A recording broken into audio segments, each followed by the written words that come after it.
istrinya, karena istrinya bertanya, kamu sudah sholat apa belum, kamu sudah ke masjid apa belum, sedang berada di mana, pulang jam berapa, jangan main-main jalan sama siapa, jangan bergaul dengan orang yang tidak baik. Maka bersyukurlah Pak, dengan istrimu itu kau sudah terjaga imanmu. Apa nikmat yang paling besar? Bukan mobil, bukan rumah, bukan uang. Nikmat terbesar adalah imra'atun salihah, istri yang salihah, tu'inu ala imanihi, yang membantu iman suami. Ini bapak-bapak yang baik-baik, bapak-bapak yang hebat-hebat ini, di balik laki-laki yang hebat ada perempuan yang luar biasa. Itulah mereka yang ada di belakang ini. Ini ibu-ibu yang solihah-solihah semua.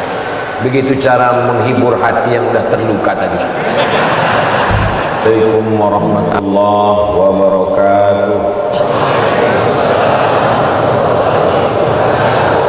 Alhamdulillah, wassalatu wassalamu ala rasulillah sayyidina wa maulana Muhammad ibni Abdillah wa ala alihi wa sahbihi wa man tabi'ahu wa mawala.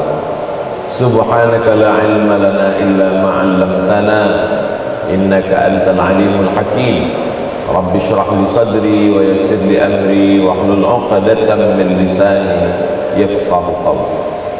Yang sama-sama kita hormati, hadir pada kesempatan ini tamu kita dari belahan timur Indonesia, Sayyidi Al-Habib Rifki Al-Hamid dari Ambon. Mudah-mudahan silaturahim subuh ini menambah kecintaan kita kepada zuriat Rasulullah sallallahu alaihi wasallam. Yang sama-sama kita hormati guru kita semua, Kiai Haji Ilyas, pimpinan Pondok Pesantren At-Taqwa. Di tengah kesibukannya hadir juga Ketua DMI, Dewan Masjid Indonesia Bogor, Al-Mukarram Sahibul Fadilah Kiai Haji Irwan Kurniawan. Bapak-bapak, ibu-ibu, alim ulama, tokoh masyarakat, tidak dapat saya sebutkan satu persatu, semuanya dimuliakan Allah Subhanahu wa ta'ala. Amin ya rabbal alamin. Tema kita pada subuh ini menundukkan hawa nafsu.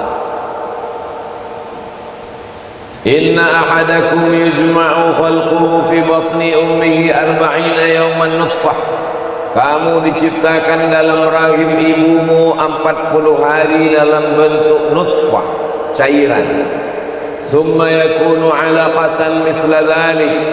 Kemudian berubah 40 hari dalam bentuk alaqah, darah. Summa yakunu mudghatan misla dhalik.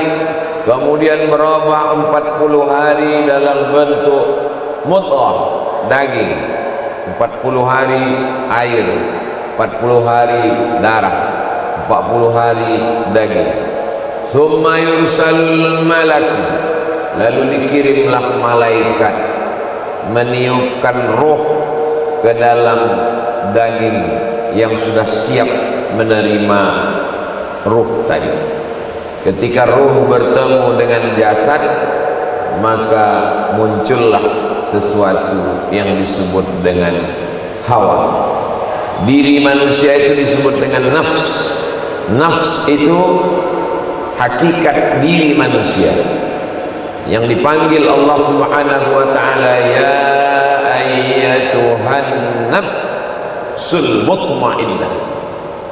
Maka diri manusia itu muncul keinginan-keinginan. Keinginan-keinginan itu disebut dengan hawa. Fa amma man khafa maqama rabbih, siapa yang takut kepada Allah, wa nahan nafsa 'anil hawa, menahan hawa nafsu. Jadi kalau ruh berjumpa dengan jasad, muncul namanya hawa, disebut dengan hawa nafsu, keinginan-keinginan. Kapan hawa nafsu ini hilang? Ketika ruh berpisah dengan jasad, maka hawa nafsunya hilang.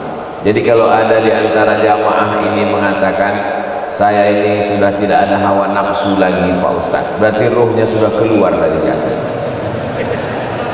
Selama ruh bersemayam di dalam jasad, selama di dalam badan kita ini ada ruh, maka masih ada hawa nafsu. Bapak Ibu, masih ada hawa nafsu? Alhamdulillah. Berarti masih selera sarapan pagi nanti. Kalau sudah tidak ada hawa nafsu lagi, saya nih Pak Ustadz kok melihat istri saya nih kalau udah nggak ada nafsu, dua kemungkinan. Berarti sudah tidak ada lagi ruh dalam jasad, atau ruhnya masih ada, cuman nafsunya sudah berpindah ke lain. Mudah-mudahan kita dijaga Allah dari kejahatan-kejahatan fitnah akhir zaman. Jadi dengan berislam itu bukan berarti kita menghilangkan nafsu.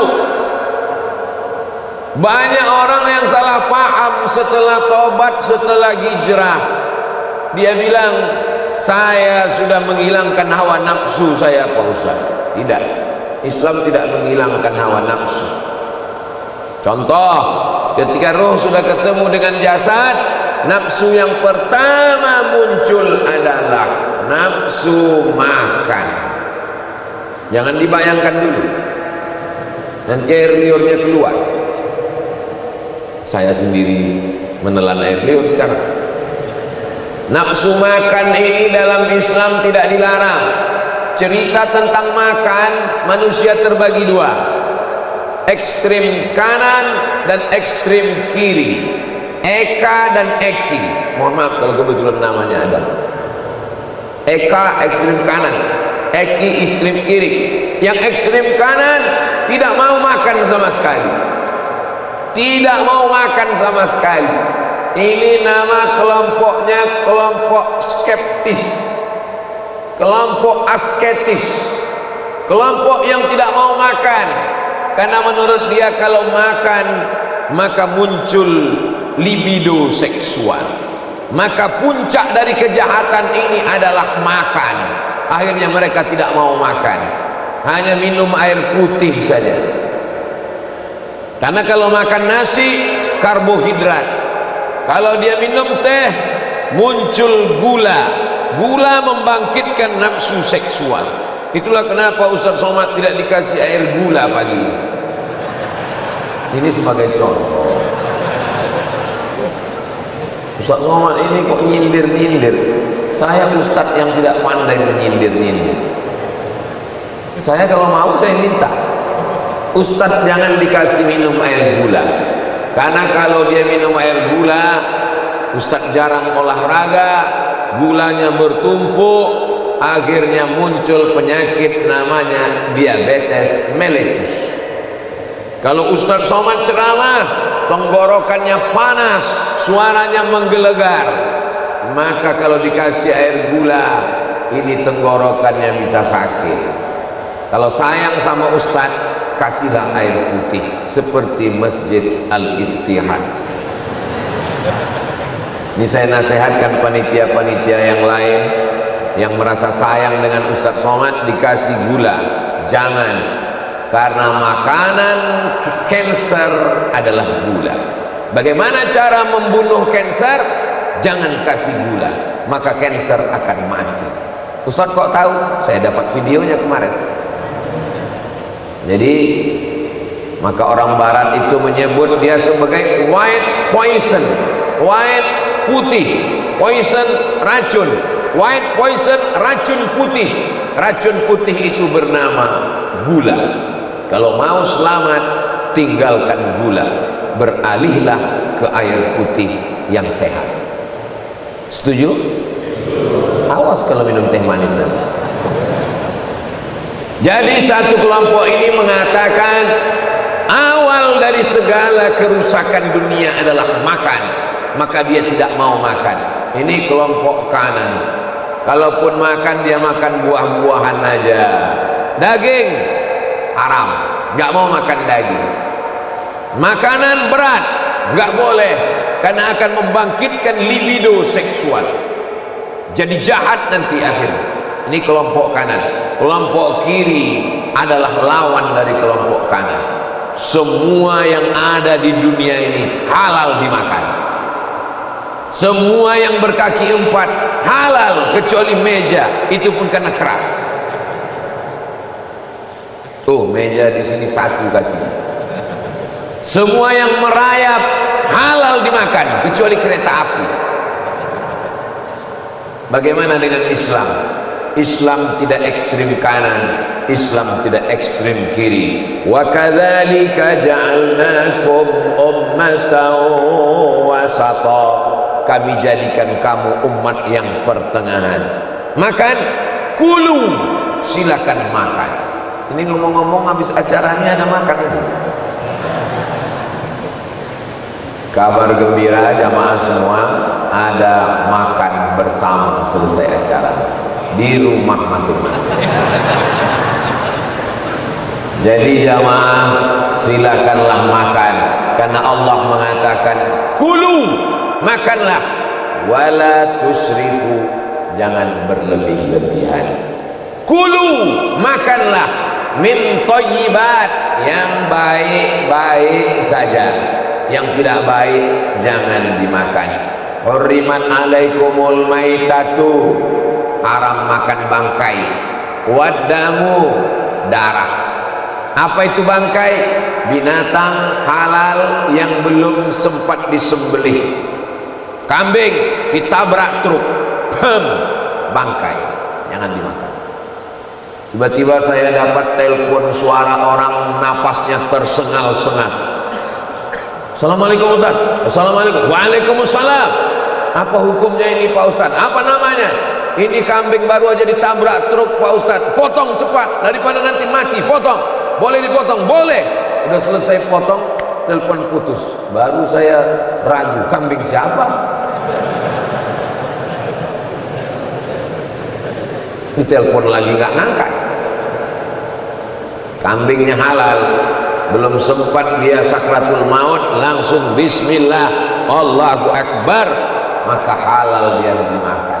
Tapi kalau kambing orang nggak jelas pemiliknya, haram memakan bangkai. Wadamu, darah kambing ditampung di dalam piring, membeku, lalu kemudian dipotong-potong, ditauco, haram. Zaman saya kecil dulu di pasar itu banyak dijual dalam mangkok, namanya hati leher. Ada pula hati di leher.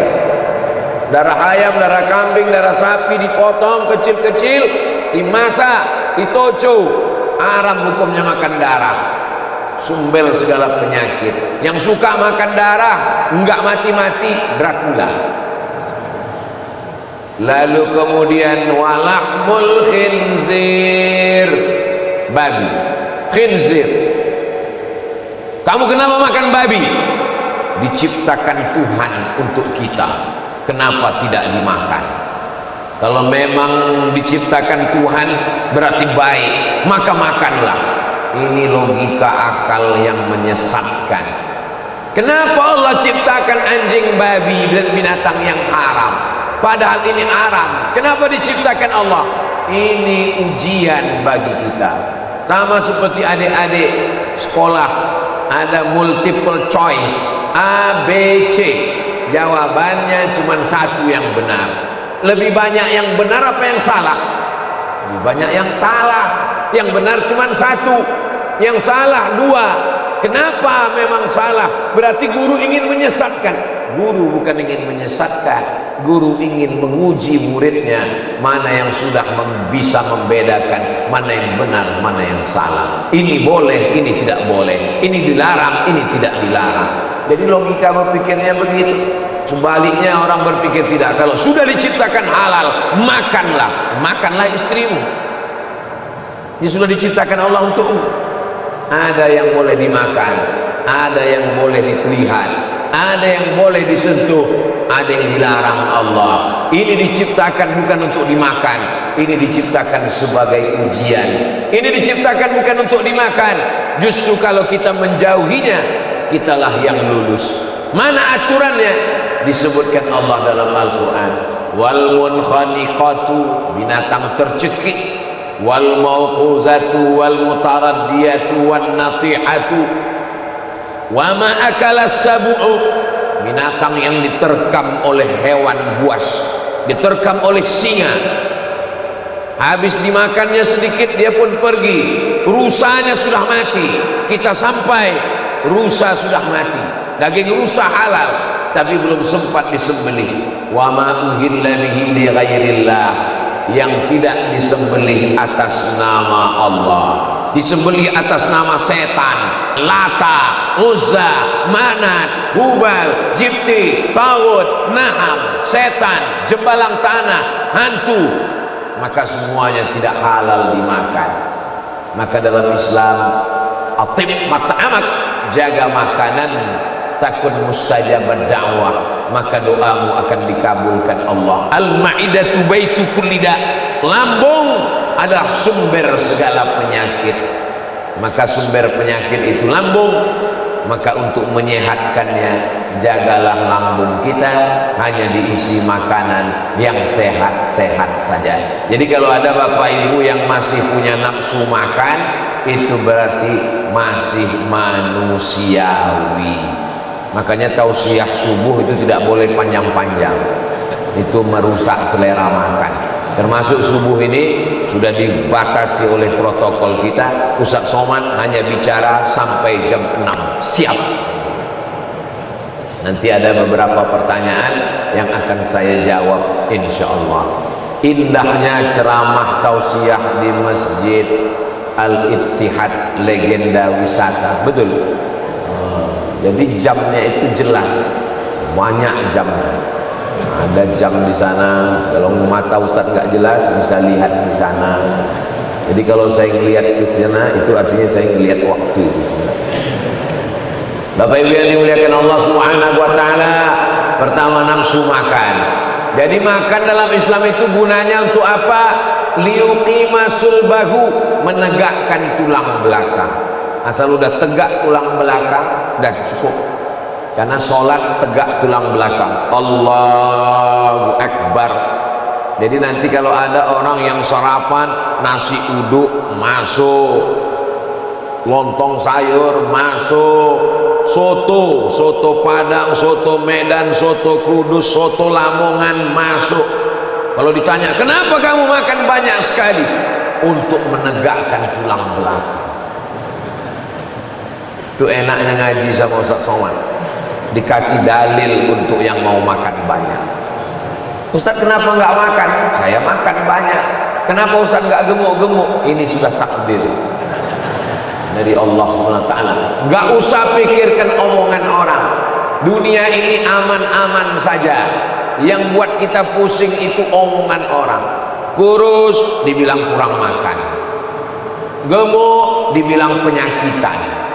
Mau kurus mau gemuk nggak penting, yang penting sehat bisa beribadah. Ibu yang masih selera makan, makan saja, nggak usah pikirkan omongan tetangga. Setuju? Nah, makan. Ini sampai dimakan ditahan. Hidangan sudah terhidang, ada kepiting, ada cumi, ada ayam, ada daging. Mau dimakan, takut. Makan terus, takut mati. 3 hari yang lalu saya dikirim video namanya diet ekstrim. Pagi makan buah, siang makan buah, malam makan buah, makan nasi sikit, tujuannya supaya sehat. Mati. Makan aja. Ada zaman dulu sahabat Nabi nggak mau makan. Asumu wala uftir, saya nggak makan, puasa terus setiap hari. Nabi marah. Apa kata Nabi? Asumu, saya puasa, wa uftir, tapi saya juga berbuka. Wa ati dhi haqqin haqqahu, beri haknya. Inna li jasadika alaika haqqan, jasadmu ini punya hak, kasih dia makan. Jangan siksa tubuhmu. Gak usah pusing masalah makan ini, makan aja semua.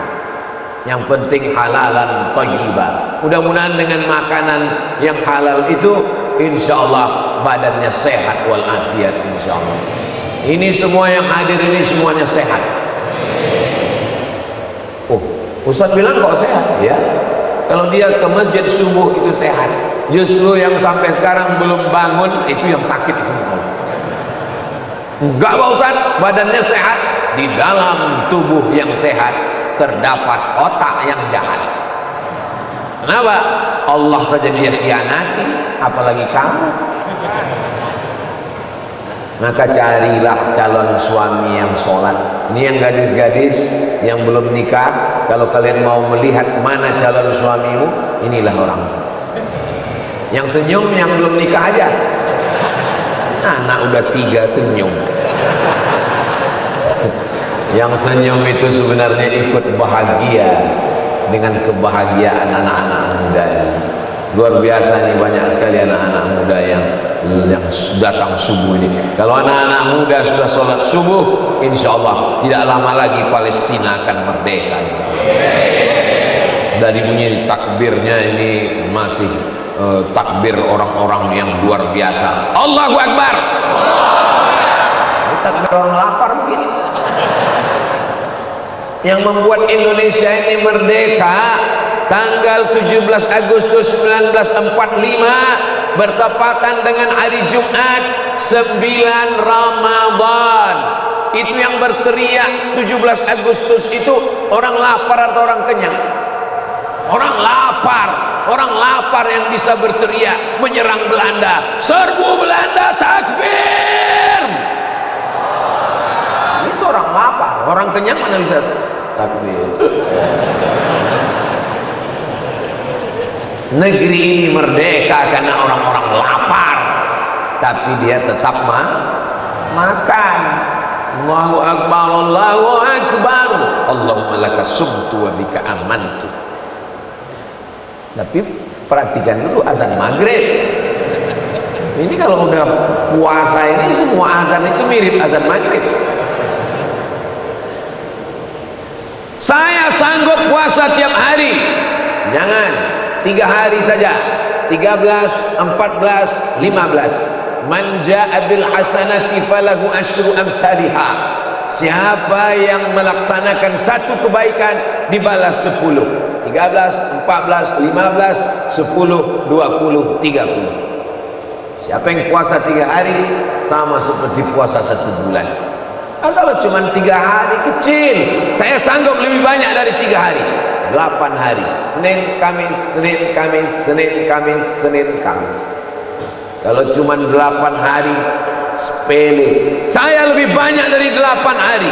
15 hari, 1, 3, 5, 7, 9, 11, 13, 15, 17, 19, 21, 23, 25, 27, 29. Namanya puasa Nabi Daud. Ibu-ibu dengarkan baik-baik, puasa Nabi Daud. Ini ada suaminya, Assalamualaikum Pak Ustaz. Waalaikumsalam. Ada yang mau saya tanya. Apa Bu? Suami saya itu sholat Nabi Daud Pak Ustaz. Sehari sholat, sehari enggak. Enggak ada itu. Mana ada sholat Nabi Daud? Yang ada itu puasa Nabi Daud. Berpuasa sehari, makan sehari. Puasa sehari, makan sehari. Ini bagus. Siapa yang melaksanakan ini? Ya nggak bisa Pak Ustaz. Kalau kita puasa Nabi Daud, nanti kita kurang energi, kurang karbohidrat, kurang vitamin C, panas dalam, sakit. Pernah nyoba enggak? Saya ketemu dengan jamaah, makanan terhidang, kami semua makan. Pak Haji nggak makan. Mohon maaf Pak Ustaz, saya sudah ada aturan untuk diri saya sendiri, saya puasa Nabi Daud. Oh, sudah berapa lama Pak Haji? 2 tahun? 20 tahun puasa Nabi Daud, sehat. Andai didudukkan dia di sini, dia duduk di sebelah saya, duduk kami di sini. Lalu datang dokter, tutup muka kami, suruh tanya, siapakah yang sakit di antara berdua? Saya dibilang sakit. Badan dia sehat walafiat. Itu menunjukkan puasa Nabi Daud sehat. Kenapa puasa Daud? Kenapa bukan puasa Nabi Isa? Kenapa bukan puasa Nabi Yahya? Nabi Yahya tidak punya istri. Nabi Isa tidak punya istri. Jadi kalau Nabi Isa dengan Nabi Yahya puasa, maklum kan tidak punya istri. Nabi Daud sebelum saya ceritakan, tolong ibu-ibu tarik napas panjang dulu. Sudah siap? Nabi Daud istrinya 100. Jadi kalau bapak minta 2, itu belum ada apa-apanya, Bu.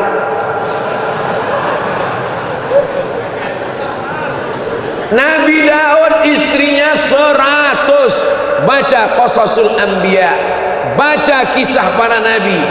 Tapi puasanya 1 bulan 15 hari. Jadi kalau ada bapak-bapak ini yang istrinya 1 tapi nggak pernah puasa sunat, gimana nanti kamu ketemu Nabi Daud? Kata Nabi Daud, istrimu berapa? 1. Puasa sunat? Nggak pernah. Nabi Daud istrinya 100, puasa sunatnya 1 bulan 15 hari. Malulah kita kepada Nabi Daud. Tapi nggak enak Pak Ustadz, saya udah coba puasa Nabi Daud, tiba-tiba bertamu ke rumah orang disuruh makan. Pas saya jadi sohibul bait, datang tamu nggak enak kalau nggak makan. Makanya ngaji. Kalau ngaji, kita sebagai tuan rumah, datang tamu, ya saya enak aja, saya bilang, tamu silakan makan, saya sedang puasa. Tamunya lahap makan, nggak masalah. Begitu juga ketika saya bertamu, kata tuan rumahnya, mohon maaf Pak Ustadz, Ustadz silakan makan, kami puasa. Ya bagus, saya nggak ada saingan. Kenapa? Karena kalau kita puasa sunat, faman sya'a falyasum, siapa yang mau lanjutkan puasa, lanjutkan. Waman sya'a falyuftir, siapa yang mau berbuka, silakan berbuka. Misal saya hari ini puasa sunat, habis ini diajak sarapan, Ustaz Somad sarapan, ya terserah saya. Kalau saya mau lanjutkan puasa, saya bilang, mohon maaf Bapak Panitia, saya puasa. Kalau saya mau berbuka, ya boleh, niatnya sudah sampai. Innamal a'malu binniyat. Nah, Ustaz Somad nanti kalau diajak buka puasa, Ustaz puasa atau lanjutkan? Ya saya lihat dulu lauknya apa. Kalau cuma telur dadar, mubazir, saya puasa. Tapi kalau ada ikan asin sambal terasi, apa boleh buat? Siapa yang tahan? Ini berat, men. Nah, jadi silakan yang mau puasa lanjutkan, yang tidak puasa. Jadi nafsu yang pertama, belum jam 6 lagi Ustaz. Yang pertama adalah nafsu makan. Kalau sudah makan, muncul nafsu yang kedua. Itulah dia nafsu libido seksual. Ada ketertarikan melihat lawan jenis. Mohon maaf, jangan tersinggung, jangan sakit hati. Bapak masih tertarik melihat perempuan? Alhamdulillah. Kalian masih sehat guys. Dulu dikhawatirkan anak laki-laki mengganggu anak perempuan. Sekarang anak laki-laki mengganggu laki-laki. Ya Allah, selamatkan generasi ini dari LGBT. Support dari Barat, Eropa, Amerika luar biasa. Ini fitnah akhir zaman. Maka didik anak-anak kita dengan pendidikan yang benar, pendidikan yang islami. Jangan sampai terjerumus pada perbuatan bangsa kaum Sadum. Kampungnya disebut dengan kaum Sadum, perbuatan mereka itu yang disebut dengan sodomi. Nauzubillah, namanya dibuat keren, LGBT. Padahal ini jangan dibuat keren-kerenan, jangan ditutupi namanya. Bilang aja nama yang sesungguhnya, pencinta lobang tai. Ustaz Somad jangan ngomong begitu di masjid, depan kiai, nggak sopan. Omongan Ustaz jorok, kotor. Kalian tahu omongan itu kotor, kalian tahu omongan itu jorok, mendengarnya saja menjijikkan, apalagi yang melakukannya. Tapi kenapa kalian tonton filmnya? Kenapa kalian tonton sinetronnya? Kenapa kalian tonton acaranya? Padahal pembawa acaranya homoseksual. Kenapa kalian saksikan filmnya di bioskop? Padahal artisnya adalah yang mendukung LGBT. Kenapa kalau ustadz yang ngomong kalian katakan menjijikkan? Tapi kenapa pelakunya kalian saksikan tiap hari? dari mulai pagi jam 6 sampai jam 6 sore. Tontonlah TV kita, ambil kertas, ambil pena. Berapa sinetron, berapa acara, berapa podcast, bintang tamunya diundang, dikasih panggung, diberikan acara supaya ditonton masyarakat. Ustadz marah? Enggak, ini karena belum sarapan aja. Kita boleh marah ketika agama Allah dilecehkan. Marahnya dalam rangka amar ma'ruf nahi mungkar, maka mesti marah. Nah, ini muncul hawa nafsu. Menyikapi tentang nafsu seksual, manusia juga terbagi kepada dua, eka, eki. Ekstrem kanan tidak mau nikah sama sekali.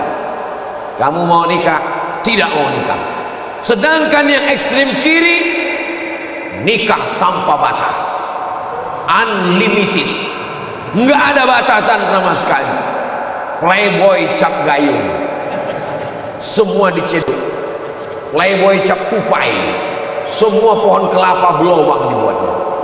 Nah, maka dalam Islam, wa kadzalika ja'alnakum ummatan wasata, kamu dijadikan sebagai umat yang pertengahan. Kita disuruh menikah. Man istata'a minkumul ba'ah, siapa di antara kamu yang sudah mampu untuk menikah, falyatazawwaj, menikahlah. Fa innahu aghaddu lil basar, dengan menikah itu menundukkan pandangan. Oh, jadi kalau sudah nikah matanya tunduk. Iya. Suami saya udah nikah matanya masih jelalatan, itu memang bawaan gatal.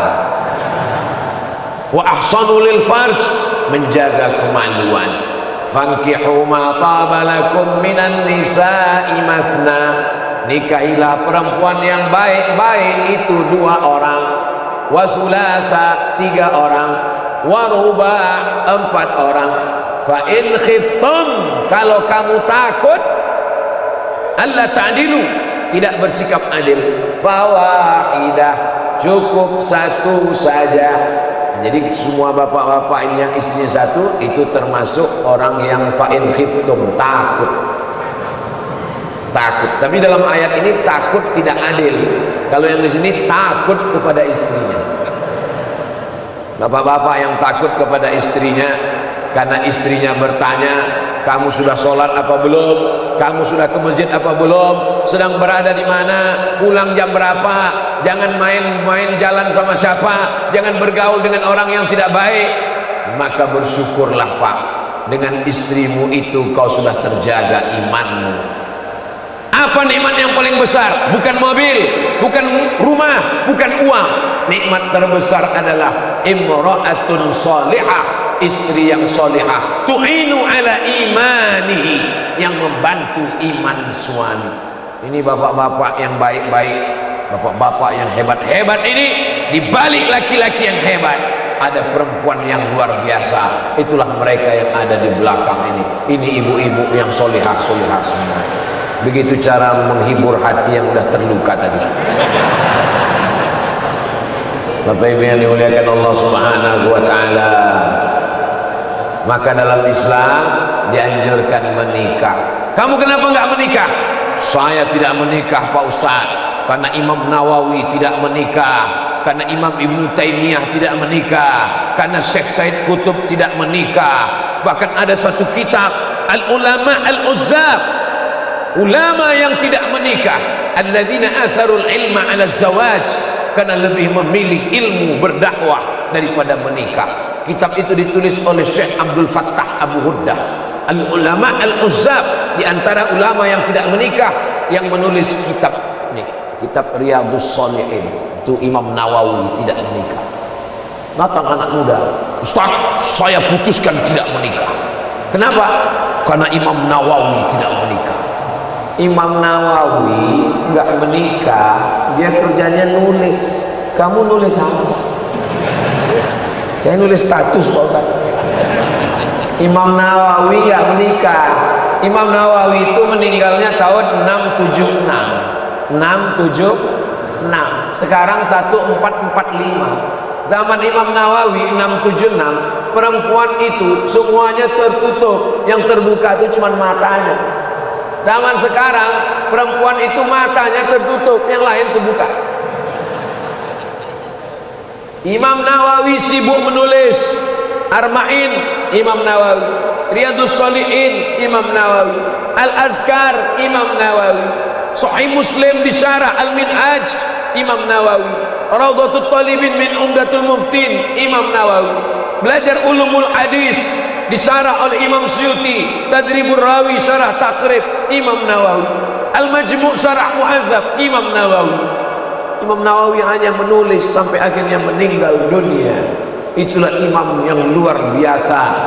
Imam Nawawi datang ke Mesir, mau ziarah ke kubur Imam Syafi'i, baru melihat kubahnya dari jauh, menetes air matanya, bergetar jantungnya. Tidak jadi dia berziarah, tak sanggup menemui Imam Syafi'i walaupun sudah berada di liang lahat. Akhirnya dia pergi pulang ke Damaskus. Kedatangan Imam Nawawi ke Mesir didengar oleh Imam As-Subki. Imam As-Subki dapat kabar Imam Nawawi datang. Iya, mana dia? Dia sudah pulang. Imam Subki pulang mengejar Imam Nawawi sampai ke Damaskus. Dia tanya orang Damaskus, mana Imam Nawawi? Imam Nawawi pulang ke kampungnya di Nawa. Imam Subki mengejar ke Nawa. Sampai di Nawa, Imam Nawawi sudah meninggal dunia. Imam Subki berziarah. Setelah berziarah, Imam As-Subki pergi ke Damaskus, ke tempat mengajarnya Imam Nawawi di Darul Hadis Al-Ashrafiyah. Darul Hadis, tempatnya hadis, karena dia menghafal hadis, mensyarah hadis, menulis hadis. Sampai di situ Imam As-Subki bertanya, mana tapak kaki Imam Nawawi ketika mengajar? Ditunjukkan mereka, di sini bekas tapak kaki Imam Nawawi. Imam As-Subki meletakkan pipinya di telapak kaki Imam Nawawi bekas dia mengajar karena kerinduannya. Tapi jangan gara-gara ini jamaah di sini meletakkan ulama besar yang luar biasa. Bahkan ada penelitian, kitab pertama paling populer di tengah umat Islam Al-Quran, yang kedua adalah kitab Riyadhus Shalihin. Apa maknanya? Saya mau menyampaikan, memang ada orang-orang yang khusus yang luar biasa, tapi jangan anak-anak muda. Imam Nawawi tetap kalian baca kitabnya, tapi menikah tetap menikah. Mudah-mudahan yang jomblo-jomblo segera ketemu dengan jodohnya, insyaallah. Banyak juga yang jomblo. Nafsu yang ketiga adalah nafsu ingin dimuliakan orang. Subuh ini kita bahas 3 nafsu saja dulu. Nafsu makan, nafsu efek dari makan, libido seksual, nafsu hubbul jah, popularitas, kekuasaan, ingin diangkat jadi pemimpin, ingin dimuliakan, ingin disanjung tinggi. Nah, ini juga nafsu. Siapa yang paling kena nafsu yang nomor 3 ini? Ya Abdul Somad. Dikasih pentas, dikasih kursi, dikasih air minum, dimuliakan, dikawal kanan kiri. Sebelum kemari tadi dikasih bawa motor gede, sampai orang terkejut-kejut mendengar knalpotnya, direkam dari depan, nanti diupload, lalu like, share, and comment. Apa ini? Ini adalah nafsu. Hubbus syuhrah, suka popularitas, suka disanjung-sanjung, suka dimuliakan, suka diagungkan. Ini sifat setan. Maka siapa yang suka viral berarti bagaimana cara melawannya ini? Hai Abdul Somad, jangan sampai kau gila popularitas, jangan sampai kau suka tanganmu dicium-cium orang, dimuliakan orang. Bagaimana cara menekannya? Kalau ada orang mati, maka datanglah, lihatlah liang lahatnya. Hai Abdul Somad, sekarang jamaah ramai, nanti kalau kau mati, kau akan masuk ke liang lahat sendirian. Jamaah yang ramai ini apakah mau masuk ke liang kubur Ustaz Somad? Jujur jamaah, belum mati.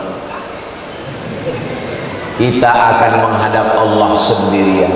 Suatu ketika Syekh Muhammad Mutawalli Asy-Sya'rawi berikan pengajian, ramai jamaah, imamul mufassirin, imamnya ahli tafsir, ulama nomor 1 di Mesir, luar biasa tawaduknya, ilmunya, hafalannya. Pemerintah Saudi Arabia mengundang beliau jadi dosen 15 tahun di Makkah Al-Mukarramah. Akhirnya Presiden Sadat memanggil, diangkat menjadi Menteri Agama. Ketika itu yang menjadi Syekhul Azhar adalah Syekh Abdul Halim Mahmud.